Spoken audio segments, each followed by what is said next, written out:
best Sooner recruiting and football news with Parker Thune and Grayson Singleton. You better lock it up. No, you lock it up. You lock it up. Lock it up.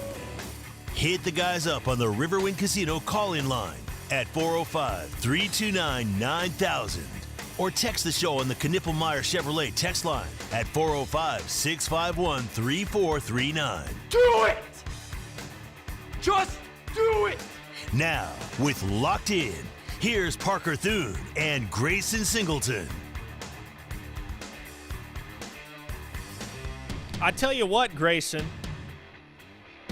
your alma mater can't even stay atop the news cycle for 3 hours.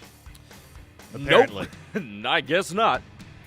The biggest news day in the Oklahoma State world in years yesterday. And by 4 o'clock in the afternoon, it was but a footnote in all of the local headlines. You don't say. John MATEER, folks.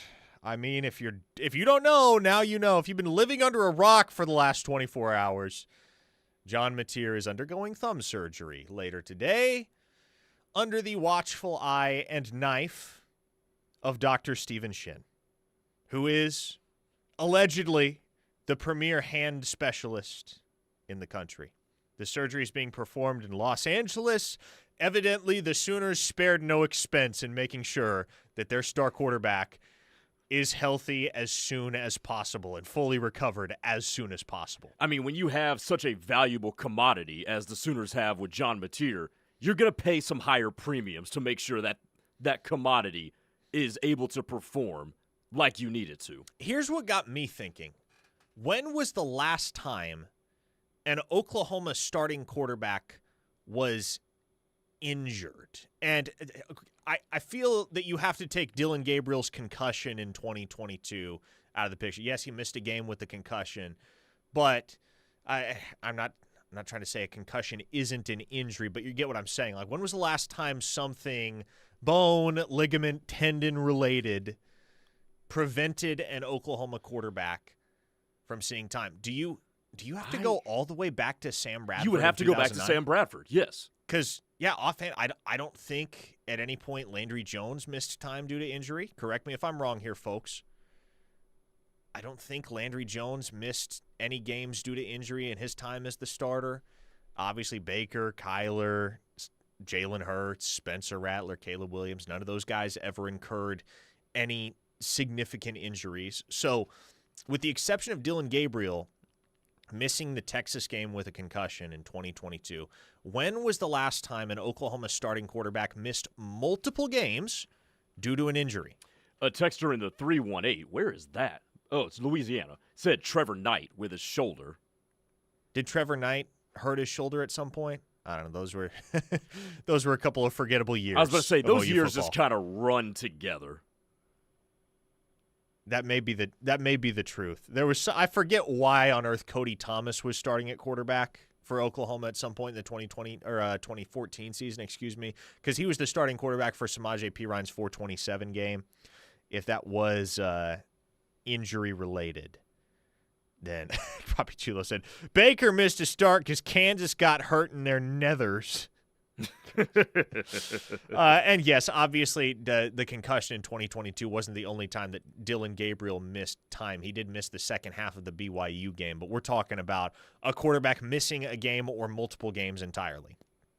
Again, Dillon Gabriel did not play against Texas in 2022 because of the concussion. Outside of that, you have to go back quite a ways to find the last time Oklahoma had a starting quarterback that was seriously injured.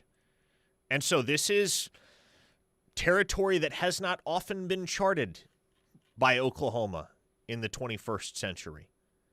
I mean, you go back to the very beginning of the millennium, and Jason White was dealing with injuries. You had Nate Hibble, though, on the roster at that time. Somebody brought up on the text line, Josh Heupel hurt his shoulder at some point during the 2000 season. Bradford, of course, missed the majority of the 2009 campaign with that shoulder injury. But this is not a situation you have to deal with all that often, at least historically at the University of Oklahoma, where you're staring down the barrel at your starting quarterback missing time and experiencing an extended absence due to injury. Now, fortunately, Grayson, the silver lining in all of this, and it's a little relief to certain fans, but I think there are others that are very, very excited to see what Michael Hawkins can do in this system as the starting quarterback for however long he may need to fill Mateer's shoes. There's no two ways about it, folks. Michael Hawkins is one of the better backup quarterbacks in the entire country. There are very few backups across college football that you would rather have ready to step into a situation like this, if any, than Michael Hawkins. He's started in the SEC before. He's won in the SEC before. Yes, he had his ups and downs last year. But here's the thing, Grayson, and it was the very first thing I mentioned when Steely and I got to talking about this in the 12 o'clock hour. The supporting cast that Michael Hawkins is going to have around him is so far and away better than the supporting cast that he was dealing with a season ago when he was thrust into the lineup as the starting quarterback midway Hands through the down. season. So much better. So much better. No two ways about it. Michael Hawkins is surrounded by such superior talent compared to what he was dealing with a season ago when he got thrown into the fire as a true freshman. So if there is solace to be found in Mateer's injury, this Oklahoma team looks as though it is structured to win games regardless of whether or not the quarterback is playing at an elite level. And so I don't know what your expectations are for Michael Hawkins. I don't know what the public expectations are for Michael Hawkins. But I think this team, for however long John Mateer is sidelined due to injury, is going to be able to come around, coalesce around Michael Hawkins and give him the support that he will need, that any quarterback needs, to continue to play winning football in the SEC. Here's how it's going to have to change, though, for Oklahoma. They are going to have to be better playing on schedule with Michael Hawkins than they were with John Mateer. So that means a number of things. Number one, you have got to get the running game going. It has to be better. And it has to be better in general, whether John Mateer was behind center or whether Michael Hawkins. It just has not been good enough to this point in time.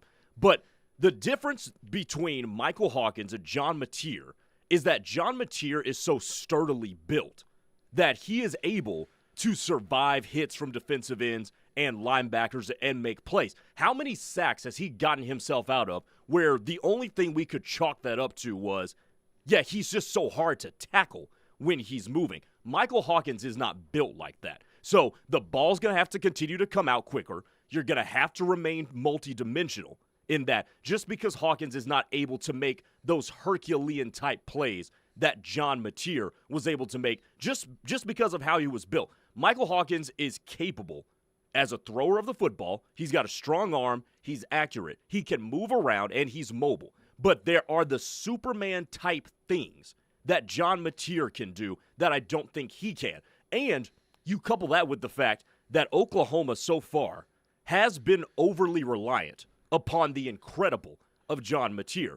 And you do that without a running game, there's an expiration date on that. Eventually that'll bite you. So if anything, what this can help the Sooners do is create a level of being able to play on schedule, get the run game going, so when you do reinsert John Mateer, maybe you're not so overly reliant upon him doing the spectacular. And to me, that would make Oklahoma a better team. But if they continue to have to be overly reliant upon the Superman playmaking of the quarterback, eventually that will cause them some problems. Yeah, and that's why, I think it's absolutely the truth that we're really going to see what Ben Arbuckle's chops It's look along like. the exact same lines of what you said to open the 12 o'clock hour. Exactly. Like, we're going to find out what Ben Arbuckle is made of as a play caller because you took away his fastball. Amen. John Mateer, I mean, this is the guy, not only is it his starting quarterback, it's the guy he's worked alongside for the last 2 years. And so he and John are joined at the hip in terms of their ability to operate this offense and think along the same plane and execute along the same plane. And Michael Hawkins is a different player than John Mateer. He's a little bit more of what you might consider an elusive runner rather than a rugged runner. John Mateer, and you saw it in that game-winning touchdown run against Auburn where he lowered the shoulder And he went through that Auburn safety to get across the goal line. Yes, he did. That's something John MATEER is able to do because of that bulked-up frame that he has, 225 pounds at 6'1". Michael Hawkins is a little bit more trim. He's 6'1", but he's only about 200 pounds.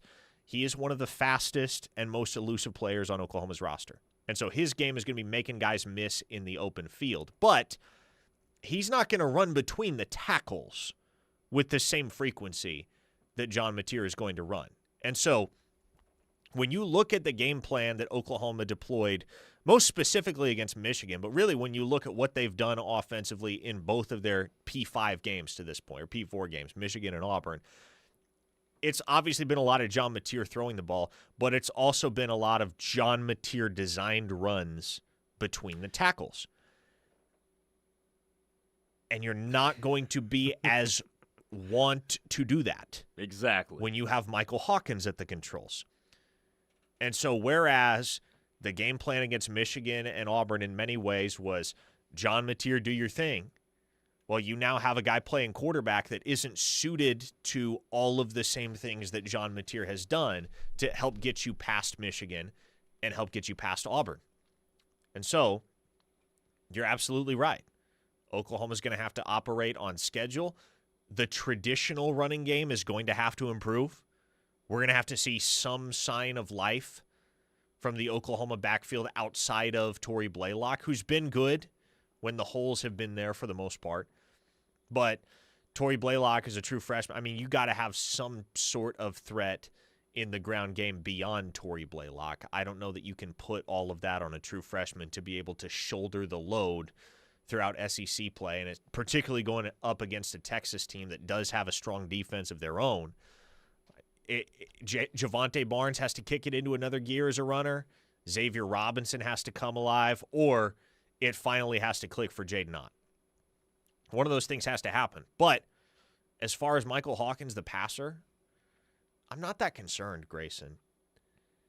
When you look at what he did a season ago, and somebody on the text line brought it up. He completed 63% of his passes last year in Dallas with an awful game plan, no real quarterback coach, third-string receivers, backup offensive linemen. When you look, you fast forward to the Navy game, his most recent start, the Armed Forces Bowl against Navy. And it was kind of a similar situation. Right? Bunch of guys had already hit the transfer portal, a bunch of guys had opted out, a bunch of guys were still hurt. Patchwork situation. Patchwork situation, no question about it. 28 for 43, 257 yards, 2 touchdowns, no turnovers. And had a 50-plus yard touchdown run wiped out due to a holding penalty. Mm-hmm. So, I get it. It's Navy. Texas is going to be a better defensive team than Navy. But the last we saw of Michael Hawkins, he was making it happen. Not to mention he led what very well could have been a game-winning drive in that football game if they convert that 2-point attempt. Yeah. At the end of the game. I mean, the throw he made to Jake Roberts for the touchdown that would have tied and or won the game for Oklahoma had they elected to kick the extra point or simply converted the 2-point attempt. Big boy throw in a big-time moment. And I think the fan base's overall demeanor, overall feeling towards Michael Hawkins going into the offseason is probably very different if they do get that 2-point conversion and win the game. But when you look back at that performance, pretty sparkling clean, right? Yeah. He is more than capable. He is a more than capable. I can't tell you how many teams just in the SEC alone would like to have Michael Hawkins as an option to be QB1. I mean, and that's a fact. I mean, let's just keep it in the SEC and not expand it to around the country. You know who would love to have Michael Hawkins as QB1? My alma mater, Oklahoma State. Boy, would they love that. So you are in a much better situation than probably anybody in the country if you were to lose a Heisman frontrunner. And yes, Michael Hawkins can go into the Cotton Bowl and beat Texas if that offense looks like how you and I have alluded to.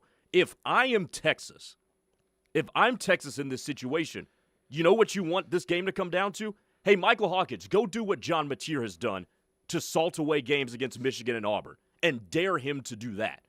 Dare him to beat you with physicality. Dare you to beat him when you take away read 1 and 2 and the pocket's collapsing, and see what he can do there. That's what you have to force it to be. But if he just drops back, distributes the ball to receivers, the run game gets going, Oklahoma could easily still be expected to win a game in the Cotton Bowl if that game proceeds like that. There were SEC programs this past offseason inquiring via back channels as to whether Michael Hawkins would be interested in coming to be their QB1. Just saying. He's better. This is a dude that is very highly regarded across the country. He's better than the Ole Miss quarterback situation. He's probably better than Jackson Arnold, could you say? Could you say he might be better than Jackson Arnold at Auburn? So he might be better there. He might be better than Florida's quarterback situation. He probably would have been better than what's going on at Mizzou, even though Mizzou has outperformed expectations right now. Michael Hawkins is a more than capable quarterback right now. And keep in mind, he will be getting Giovanni Gibson back. I almost said Javonte Barnes. He has Javonte Barnes. He will be getting Giovanni Gibson back because, as Brent Venables confirmed this morning in his SEC teleconference, Giovanni Gibson is back to practicing in full. He has been ramping up for about the last 6 weeks. But as of this week, he is back to practicing in full. Practiced in full for the first time on Monday, to my understanding. Mentioned that yesterday, but to reaffirm, Giovanni Gibson ought to be a full go against Kent State and beyond. And if he is what he was cracked up to be before the injury, Grayson, because before the injury, towards the tail end of the spring ball, the word was Giovanni Gibson is the best wide receiver on this roster, and it may not be close. That's what everyone to a man inside that building was saying. And that includes Deion Burks. Yes, it does. And it includes Isaiah Satania, who's been awesome the last couple of games for OU. Yep. If that is the case, the weaponry at Michael Hawkins' disposal makes you all the more confident in what Oklahoma will be able to do offensively in the absence of John MATEER, however extended that may be. All right, obviously this is the topic of the day. I'd like to get into recruiting at some point, but we have a zillion texts to dive into, which we will do coming up next. Also, some interesting comments from Lane Kiffin about Ole Miss's perennial matchup with Oklahoma as one of their 4 annual opponents over the next 4 years in conference play. We'll dive into all of that and much more on the other side. Hit us up on the Knippelmeyer Chevrolet text line, 405-651-3439. This is The Ref, the home of Sooner fans. A true Sooner fan wouldn't be caught dead without the KREF app. Join the Army. Get the app. Tell your friends. This is The Ref, where diehard Sooner fans listen. Are you in need of purchasing your own health insurance? Are you turning 65 and confused about Medicare? Are you an employer looking at offering benefits to your staff? Call the agents at Allison Insurance. They'll sort through the confusion. They're not captive to just one company, and they'll get the best option for you. Don't get frustrated. Call Allison Insurance at 800-580-5587 or 745-2968. Allison Insurance. They are the experts. What's the biggest myth about interscholastic performing arts? That you have to be the most talented or experienced to participate. The truth is, anyone can be a part of their school's performing arts. There are countless opportunities for students to participate, from theater, choir, and band to speech and debate. The bottom line, if you want to perform, there's a place for you. This message presented by the NFHS and the OSSAA.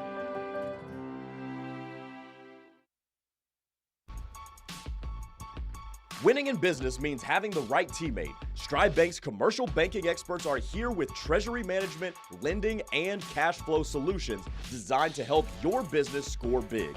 From local startups to established enterprises, we've got the tools and expertise you need. Visit stridebank.com. Stride Bank, member FDIC. Stride Bank on your team since 1913 with Oklahoma roots and nationwide reach. From downtown Norman to Lake Thunderbird, the Subaru Crosstrek Premium is built for all of Oklahoma's roads, paved or dirt. This ride will get you through it all. And right now at Cavender Subaru of Norman, it's yours for just $249 a month. Let's start your next adventure now. Come by and take it for a test drive today. Visit us online at CavenderSubaruofNorman.com or in person at 3305 Corporate Center Drive, Cavender Subaru of Norman, where confidence is Cavender. This is Jake Aldrich, partner at Aldrich Teasdale. At Aldrich Teasdale, we worked for the world's largest insurance companies before we learned how they truly treat people and know that they are out to minimize or deny what has happened to you. When fighting them, you need a lawyer who knows their game plan and will be there to guide you every step of the way. From your medical treatment to the final resolution, Aldrich Teasdale will be by your side. Don't wait. Call Aldrich Teasdale today at 405-447-HURT. That's 405-447-4878.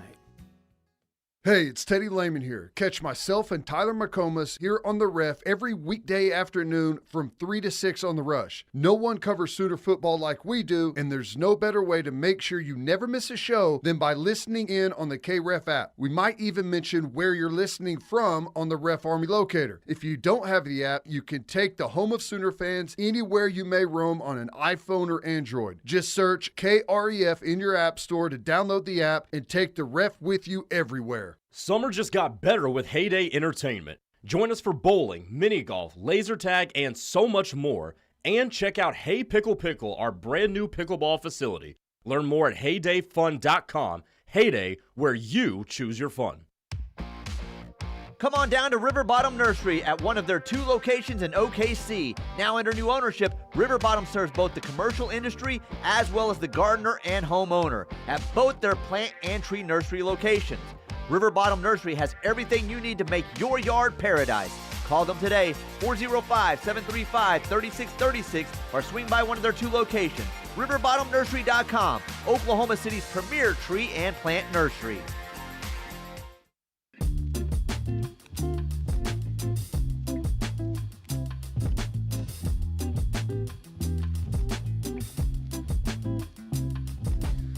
It is locked in here on the Ref, the home of Sooner fans. Parker Thune, Grayson, Singleton. The show brought to you by Dorsey Jones GMC out in El Reno. Are you starting to think about a new vehicle? Well, you should know. GMC offers some of the most reliable trucks and SUVs on the road today, and Dorsey Jones has you covered with fantastic service as well, including half-price oil changes on Saturdays. Low-pressure sales environment out there, incredibly friendly staff.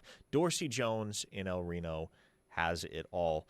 Back to the Knippelmeyer Chevrolet text line, because everybody has takes and opinions and thoughts in the wake of the news that John MATEER is undergoing thumb surgery. Somebody asked if I've heard whether MATEER is out of surgery. No, I have not heard that. I assume we will get a statement from the university at some point confirming that the surgery is complete and successful. You would hope it's successful anyway. There's no reason it shouldn't be. Stephen Shin is the best. But I thought this was a good text from a listener down in Texas. I'm sorry, out in Arkansas. One of my favorite things I remember hearing Arbuckle say when he was hired was, I build the offense around the personnel. We should have faith in that until proven otherwise. Yeah, and again, will we learn a lot about Michael Hawkins and how far he has come this offseason over the next few weeks? Certainly. I feel like we will learn just as much, if not more, Grayson, about Ben Arbuckle. Yeah, I mean, coaches adjust, and you brought it up in the first segment. His fastball right now has been taken away, but also his margin for error has been taken away because John MATEER erases so much because of his ability to extend the play and even turn plays that could be a disaster into a successful play. So Ben Arbuckle's cushion and his fallback is also taken away, and I think that's more important than his fastball not being on the table. So yeah, you're going to learn a lot about him and how he can scheme to keep a quarterback who probably is going to be making his second start of the season once we get to Red River, because if you can tell, I don't give two you-know-whats about the Kent State game. So you're really forecasting this forward to Texas, and Hawkins will be making his second start, and can Arbuckle scheme him into comfort and keep him out of trouble that way? We'll find out a lot about if Arbuckle can do that. 918 Lance says, I am thrilled to have a quality athletic backup like Michael Hawkins. I am so thankful we don't have a scrub like Davis Bevel. Davis Bevel still catching strays. He always will, man. That will never die. That will never not happen. Hey, this is on the YouTube chat. True Okie 22 says, yes, MATEER is stockier than Hawkins was last year. I haven't seen how much weight Hawkins has put on this offseason, but I'm sure he did. Hawkins is also faster with a quicker release. He is faster. And I think he's got a little bit more wiggle to him because he's a little bit more wiry. Now, he's up to 205 now, so he's into the 200s, which is good. And yes, you like that he's fast, but if you look at the plays that MATEER made that are on the Heisman projection reel right now, it's plays where he's running through dudes and finishing runs. And that's the stuff that I'm interested to see if Hawkins can possibly duplicate if called upon because he weighs a little bit less. A 405 listener says, those Orange Bloods losers are now talking about how bad they will beat OU, which I just find hilarious because it just highlights the logical and rhetorical inconsistencies of the way that those people think and present information to their fan base. I mean, I'm glad Chris Marler said it last week, so I didn't have to. The Texas beat in general, and I don't want to indicate that this is the case for every single reporter on that beat because there are a few good ones. But in general, a few good that ones. Texas beat is rife with completely unashamed homers. And to me, if you're now going to talk about how bad you're going to beat OU in the Red River Shootout, what of last weekend when the czar of Orange Bloods himself was doing everything possible to downplay John Mateer's performances against P4 teams and try and highlight why he's not that good? Is he a difference maker or is he not? Because you're talking out of both sides of your mouth here. Wait, when did this happen? Last weekend. I did not hear this. There was a lot going on last weekend. There was a lot going on last weekend. Gunny Stutzman Army says, did Grayson just say Mike Hawk has some wiggle? Yeah, I did. Yes, I did. Got a little wiggle. I'm going to miss Mike Gundy. A little wiggle to him. I'm going to miss Mike Gundy so I much. think we all are. He was a content Machine. Oh, there was never a dull day covering absolute Oklahoma content State. factory, man. Oh. A 580 listener says, why would you be expecting Hawk to run like Mateer? They shouldn't use him that way. He won't lower his shoulder to get more yards. He'll use agility to get the same yards. And, yeah, in terms of style of play, and just like an overall player, I think maybe the best one for Michael Hawkins, and this is not to insinuate he's going to wind up being a Heisman Trophy winner or a top 5 draft pick, but are you going Jaden Daniels? If we're talking style of play, it's Jaden Daniels. There's a lot of Jaden Daniels in the way that Michael Hawkins plays the game. Yeah, no doubt. So it's going to be different. It'll look different. It might be equally effective. Heck, it might be more effective. That's probably sunshine pumping to an extent. But we genuinely don't know what the Oklahoma offense looks like with anybody other than John Mateer at the helm. So, again, maybe it becomes apparent that Ben Arbuckle and Michael Hawkins and Hawkins' skills and Arbuckle's play-calling ability and offensive vision are just a really, really fluid match for one another. And this thing not only stays rolling, but it's prolific. I mean, maybe the boldest take I've ever had. Maybe the boldest take I've ever had, but the take on which I have been the most correct is when I said following the 2017 season. I did not have much of a platform at this time, so nobody remembers that I said this. It's out there somewhere. But I said I would bet you Oklahoma's offense will be better in 2018 with Kyler Murray at the helm than it was in 2017 with Baker at the helm because of how electric Kyler is as a runner. And at the time, many would have and did dismiss that because it was hard to imagine an offense being much more prolific than it was under Baker Mayfield in 2017 at the University of Oklahoma. But by pretty much all statistical measures, that 2018 offense was markedly better. Yes. Unfortunately, it did not manifest in the on-field results because Oklahoma had the worst defense I have ever seen in my life at the P4 level. At OU or elsewhere, I've never seen worse defense played. I still remember those years of being like, what the hell is going on defensively? Parnell Motley and Trey Norwood regularly show up in my nightmares. 5-star Gunny of Stutzman Army says, will Gundy end up on OAN? I will say, Gundy on TV, though, talking sports, would be fairly interesting. Oh, he's tailor-made for TV. Oh, he really is. That'd be freaking fantastic. Need it. Yes. I need Mike Gundy to have his own show. I need Mike Gundy to be doing something along the lines of what Josh Pate does, where it's just Gundy himself in front of a camera for half an hour, 45 minutes, talking about all things college football. I would be more inclined to watch that than whatever the hell John Gruden is doing right now. What is John Gruden doing right now? I don't know, but why do Future Oklahoma State head coach John Gruden, mind you. Please don't. Please do not. The amount of times I see people on Twitter saying that, I'm like, can y'all stop? Please. He's got the second highest odds in Vegas right now to be the next guy at Oklahoma State. I am well aware of that. Chris A. from Edmond says, ref 2 o'clock hour, the hour I have to break out my dictionary. We are educating, shaping the minds, you might say. 4-star Lost City Sooner says Gundy and Pat McAfee would be great on game. Gundy and Pat McAfee would be great on game day. Kyle from Salisaw with a good point. That texter saying Mike Hawk won't put his shoulder down obviously didn't watch the Tennessee game last year by putting his life on the line at the goal line. And yeah, man, Hawkins is a competitive kid. He's really competitive, especially if the goal line is there and he can see it and there's a chance he's going to get there, man, or the first down marker is there and there's a chance he's going to get there. Man, he'll sell out. He'll sell out to make the play happen. He's also smart, though. Like, if it's just your typical 1st and 10 scramble for 6 yards, he's not going to try to go through a guy to get an extra yard or 2. He'll just take what he can get, pop back up, run a 2nd and 4 play to try to move the chains. But make no mistake, if it's a gotta-have-it type of situation, that kid's going to sell out, and we've seen it time and again. Yeah, we have. In that Tennessee game, and especially in that Auburn game.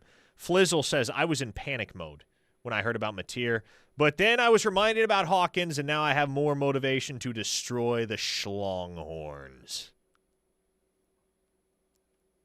Is that a backhanded compliment, though? Like, if somebody called you that, if somebody called you the Schlonghorns, I feel like you as a man might take that as some sort of a compliment. I don't think you would.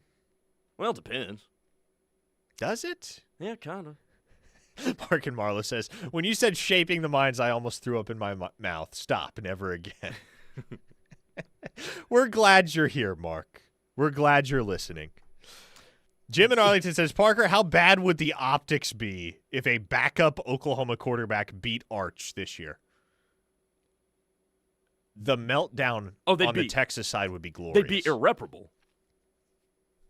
Because, I mean, that's the guy, right? That's the golden boy. The dude that's supposed to help elevate Texas to not only championship contention, but to a championship.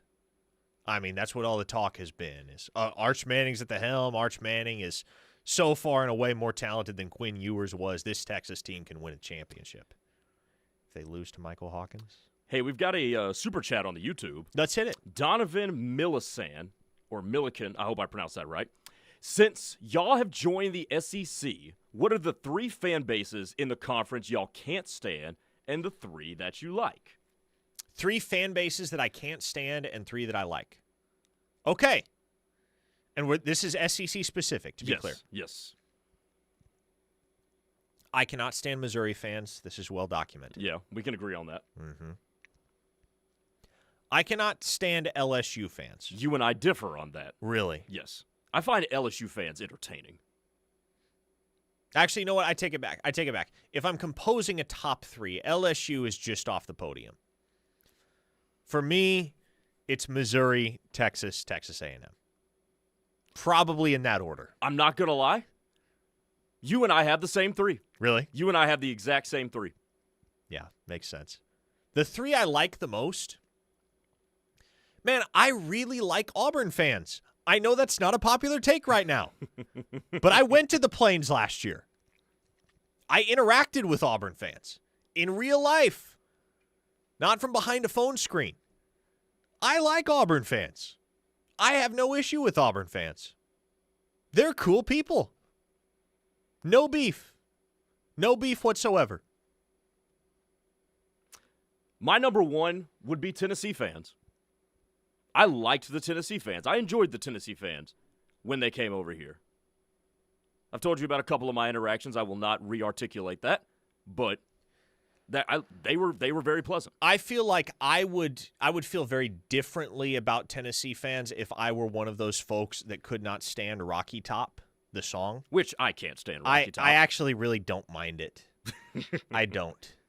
So, yeah, I enjoyed when Tennessee came to Norman as well. I'd have Tennessee in my top 3. As far as the third, shoot, man. Got to keep in mind, we haven't even really experienced half these fan bases in the SEC yet. Yep. So the data set is incomplete, but based on past interactions, past experiences, I mentioned I've been down to Ben Hill Griffin Stadium in Gainesville multiple times. I really like Florida fans as well. We had the same. Look at that. I've known plenty of people in my life that have gone to Florida, and they are a pretty good representation of that fan base. An Arkansas listener says, if you were from the 479, Arkansas would be on your dislike list. Intolerable. Interesting. I don't question that. You would know better than me. We'll find out. Is it 27 that OU and Arkansas play for the first time? It is 27. Yes, it is. Okay. Yep. So we'll find out in a couple of years. No question about it. A 703 listener says, my son's girlfriend's dad went to Auburn, played baseball in 94. They're nice people. I agree. Cordial human beings for the most part. You get some crazies in every fan base. You just got to learn that the crazies don't represent the fan base as a whole. Yeah.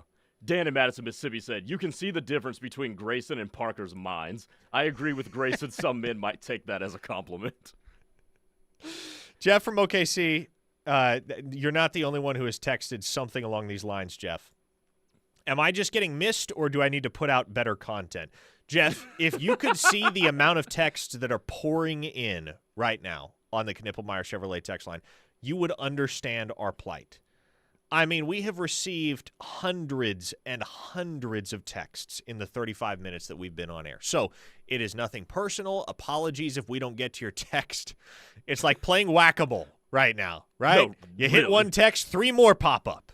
So we're doing our very best. Hey, let's start off next segment by talking about Lane Kiffin, who, in the absence of Mike Gundy, is neck and neck with Dabo Swinney in the realm of content production among current FBS head coaches.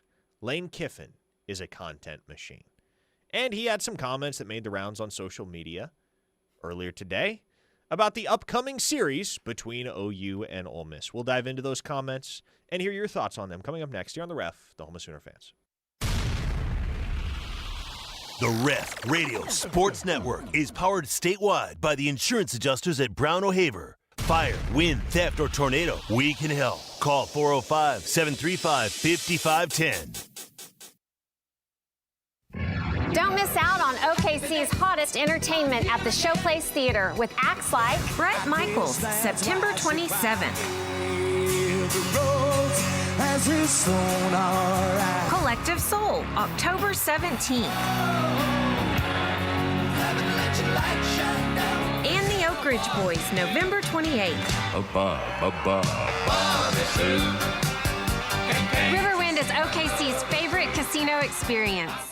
For the professional, it's not enough to just possess knowledge. That's why at GMC, we seek to refine it, to wield its power, to redefine its boundaries, while pushing the limits. And we put this knowledge to the test in every GMC Sierra by engineering each one to outperform your expectations. So you know you're getting precision and durability when you need it most. And that's what makes the GMC Sierra the truck worth knowing. We are professional grade. See your Oklahoma GMC dealers. Insurance companies aren't in the business of saving you money, they're in the business of taking your money. Hi, this is Will Gosney with Yala Gosney Attorneys at Law. Have you ever had an insurance claim and thought, wow, I really am in good hands, or these folks truly are treating me like a neighbor? Well, that's where we can help. We'll deal with the stress, we'll get you back to your normal life. So save our number in your phone, and if you're ever hurt in a wreck, call or text us at 405-800-8080. It's 405-800-8080. Say good morning with the Little Heats. El Huevo in Norman is serving Tex-Mex-inspired breakfast and brunch every day until 2. Tacos, huevos rancheros, spicy skillets, and more, plus a full bar to start your day bold. El Huevo off of Tecumseh Road, where every morning feels like a fiesta. El Huevo, breakfast with a kick. Tune in every Friday to hear more about the Hal Smith Restaurant Group during the Rush and the Dari Noka Show here on The Ref. Life is full of big moments, and at OU Federal Credit Union, they are happy to help you make those moments happen. Thinking of buying a home? OUFCU offers mortgage loans with competitive rates and flexible terms. If you already own a home, their home equity loans can help you make those much-needed renovations or pay off high-interest debt. But it's not about the loans, it's about the people. Ready to make the next step toward your dreams? Visit OU Federal Credit Union today. Your home sweet loan is just around the corner. Member savings insured up to $250,000 by NCUA. Fall and football are here, which brings tons of things to smile about. Craig and Straight Orthodontics wants to help you and your family every step of the way to that beautiful smile. Craig and Straight has 3 conveniently located offices in Norman, Mustang, and South OKC. Check out our website at craigandstraight.com or give us a call to schedule your free consultation. You'll soon be on your way to that smile you've always wanted. At Craig and Straight Orthodontics, we want to see you smile, Oklahoma. Hi, I'm Mariah Calhour, and at Calhour Group Realty, we're proud to call Central Oklahoma home. Our mission is simple: provide every client with the knowledge, tools, and support to buy, sell, or build with confidence. We're not the biggest brokerage, and that's by design. We focus on quality, not quantity, so every client gets the attention they deserve. If you're ready to make your next move, trust the team that puts people first, Calhour Group Realty. Call me, 405-308-0109. You might know that State Farm agent Cindy Nasher has great service. Cindy is your good neighbor after all. But did you know that State Farm has surprisingly great rates too? Yep, that's right. Along with good neighbor service, State Farm agent Cindy Nasher has surprisingly great rates for everyone in Norman. So call State Farm agent Cindy Nasher at 405-307-0500 for your surprisingly great rates today. Like a good neighbor, State Farm is there. Individual premiums will vary by customer. All applicants subject to State Farm underwriting requirements.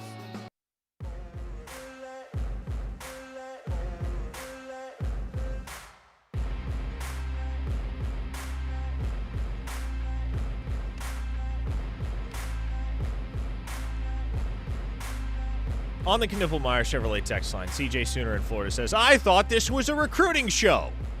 Several predictions have come in the last few days, including Crew Jones. Well, you're half right, CJ Sooner in Florida. This is a football and recruiting show. We do talk a lot of recruiting. However, when the starting quarterback at the University of Oklahoma injures a thumb and requires surgery, that becomes one of the more prominent topics, not only locally but nationally in the sports world, I reserve the right to talk about it, as we have done throughout the show with all of you on the Knippelmeyer Chevrolet text line. Now, that being said, we will get to some recruiting here in just a second. First, though, wanted to mention this. Lane Kiffin was asked earlier today about what he thinks of Oklahoma as an annual opponent for the Rebels. As it was announced earlier this week, obviously, that Ole Miss and Oklahoma would play on an annual basis. Ole Miss, one of 3 annual opponents for OU, the others being Texas and Missouri. His opinion, he articulated as follows, and I quote, "Yeah, Oklahoma is really disappointing. We don't have anything in common with them or our fans, so that doesn't make any sense at all. And so that's unfortunate with so many great teams that we've played for a long time here, especially from our SEC West years. That's unfortunate." Agree, disagree? What do we think, Grayson? Agree, actually. I agree with this. And I don't think Oklahoma fans or the Oklahoma brass should take any offense to that whatsoever. No, I don't think anybody should be offended by it. They have played each other twice. That's all. They have played each other twice. There is not a history, nor is there a common galvanizing storyline between Oklahoma and Ole Miss. I mean, I said this yesterday. Of the 3 permanent opponents, or annual opponents, shall we say, this one, to me, was like, I guess. Like, no, there was better that the SEC could have done on both sides of this. There's better for the Oklahoma side. There's better for the Ole Miss side. I 100% agree with what Lane Kiffin said. I would have preferred Arkansas. I said that. I would have preferred LSU. I mentioned that as well. I don't hate Ole Miss. I don't love Ole Miss. I'm kind of indifferent toward Ole Miss as an opponent. And sometimes indifference is the worst way you can land with certain things, too. Yeah, that's true. That's certainly true. By the way, what do you think? What do you think Steven Shin's pregame playlist is when he's getting ready for an operation? Knife Talk by 21 Savage and Drake. Really? Yeah. You don't think he's more of a classics guy? You definitely didn't get what I was putting down there.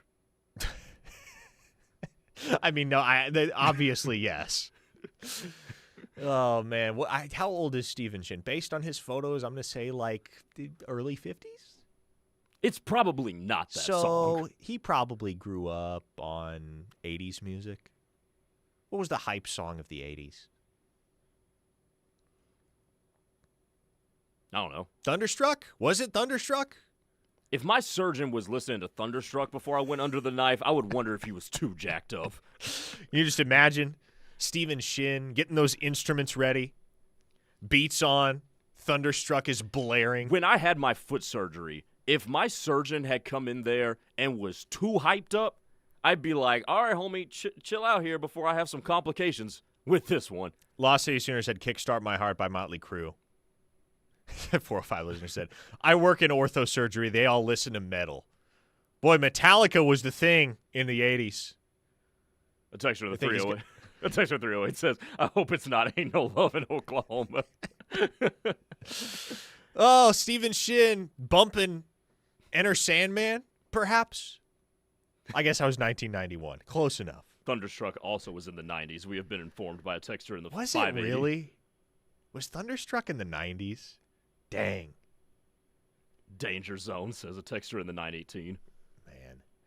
Hey, let's jump into recruiting here for just a second. We've had a few recruiting forward texts over the course of the show, including CJ Sooner.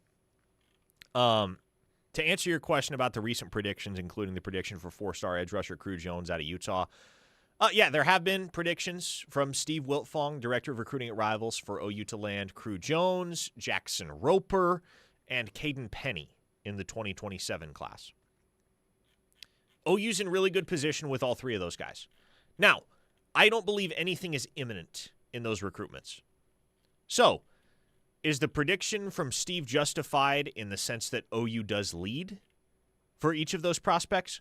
No question. But yeah, I feel the need to distinguish this for people when we get into a situation like this. A prediction does not equal something's happening and something's happening soon. The kid's committing to Oklahoma soon. Now, the unfortunate part of being in the industry that I'm in is that I work alongside and in partnership with a lot of people who are really good at their jobs. I hope that I am considered someone who's good at their job as well. A lot of times we have advanced knowledge of a commitment that is happening imminently, and we'll throw in predictions to that effect. And that happens enough, people start to cultivate the expectation that, oh, I see a prediction from such and such an expert. Obviously, OU is going to get this kid to commit soon, right? Like, I should expect some news. That's not the expectation I would carry with Crew Jones, Jackson Roper, or Caden Penny. I do believe Oklahoma leads for all three of those players. I do not believe you see a decision soon from any of them. We also got asked about Jalen Brewster, the 5-star defensive tackle from Cedar Hill, Texas. He will be committing next month. Here is what you must know about the Jalen Brewster recruitment and a bunch of other big-time recruitments in the 27 cycle for prospects across the Mid-South and even outside the Mid-South. I expect that Jalen Brewster is going to commit to Texas Tech.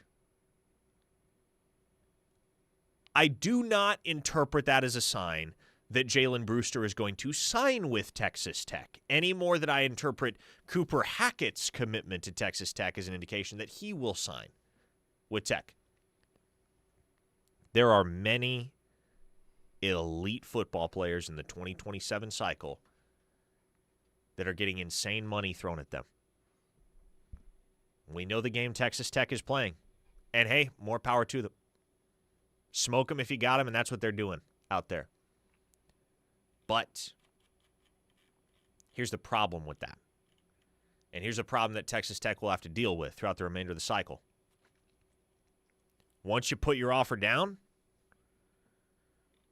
That kind of sets the bar, right? And so you should know that unless it's just a completely outlandish number that no one else will match or come close to, you're going to have to raise your offer at a certain point because other schools will catch wind of how much you're offering to a recruit, and they will be willing to go above and beyond that offer with their offer. And moreover, you may have circumstances that complicate the whole picture, such as what you're seeing between Oklahoma and Cooper Hackett, where, as I've said repeatedly, I don't think Oklahoma has to have the best offer on the table for Cooper Hackett. Would he come to play for Oklahoma at a discount, just as Michael Fasusi did? Yes, I fully believe he would. As long as Oklahoma is not shortchanging him, and as long as they're not lowballing him, I expect that Oklahoma is going to wind up getting Cooper Hackett's signature next December. Regardless of how long he stays committed to Texas Tech, I think all roads lead back to Oklahoma for Cooper Hackett.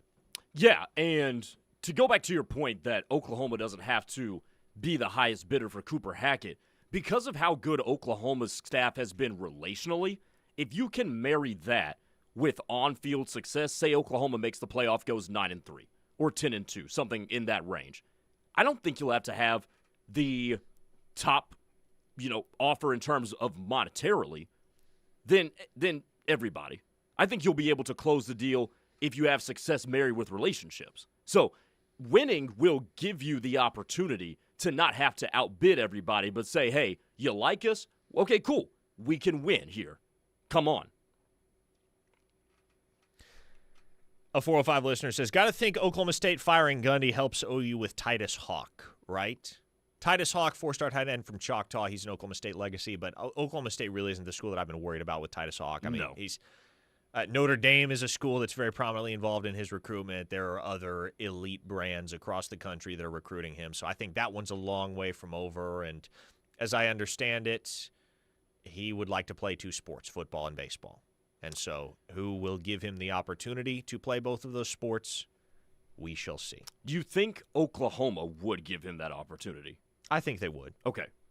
I don't believe they have to this point, but I believe they would. Spartan Sooner, we discussed this yesterday, but we'll rehash it. Does OU still have any interest in Caden Jones out of Jenks after he decommitted from Oklahoma State? I'm not ruling it out. I don't expect Oklahoma to pursue Braden Presley. I don't expect Oklahoma to pursue Taj Overton. I could see a world in which they decided to pursue Caden Jones. I don't believe there's been a decision made one way or another in the building yet as to whether they're going to go that route. But he is the one Oklahoma State commit with which I would concede there is a chance. There is a chance Oklahoma comes back around with Caden Jones. 805 listener said, let's hope there isn't an earthquake during John Mateer's surgery. Well, that would suck. That'd be... Wouldn't that be just Oklahoma's luck lately? Jeez. John Mateer's getting surgery on his hand, and Steven Shin is doing his usual bang-up job, and then boom, all of a sudden there's an earthquake. Should have flown him in. Should have flown him in instead of flying John out to Los Angeles. The San Andreas fault. I mean, why would you put that out in the ether? I don't know. Didn't come from my brain. Nor did it come from mine, by the way. Sooner Stewie says, Dr. Chin listens to For Whom the Bell Tolls by Metallica. I could see it. I could see it. Somehow, Dr. Shin does strike me as a metal type of guy. I bet he's got a few metal songs on the playlist. I don't know if he's a metalhead, but I bet he'll dip into that genre from time to time. Do surgeons have pre-operation playlists like athletes have pre-game playlists? I don't know. Any surgeons on the text line want to let us know? Like, do you have to get in that zone with music to do that? I'm very curious now. I haven't pre-gamed anything with a playlist since I was playing baseball. And it's been years and years and years since I was playing baseball. All right, folks. We're done. It's a wrap here on Locked In. Fun show as always. Great hanging with all you on the Knippelmeyer Chevrolet text line. Tyler McComas and Travis Davidson are coming up next. They will take you the rest of the way. All the way up until 6 p.m. with more OU football talk right here on The Ref, the home of Sooner fans. And we will do it all again tomorrow. Same time, same place. We will see you then. For Grayson Singleton, I am Parker Thune. Don't go anywhere. Much more ahead here on The Ref, the home of Sooner fans.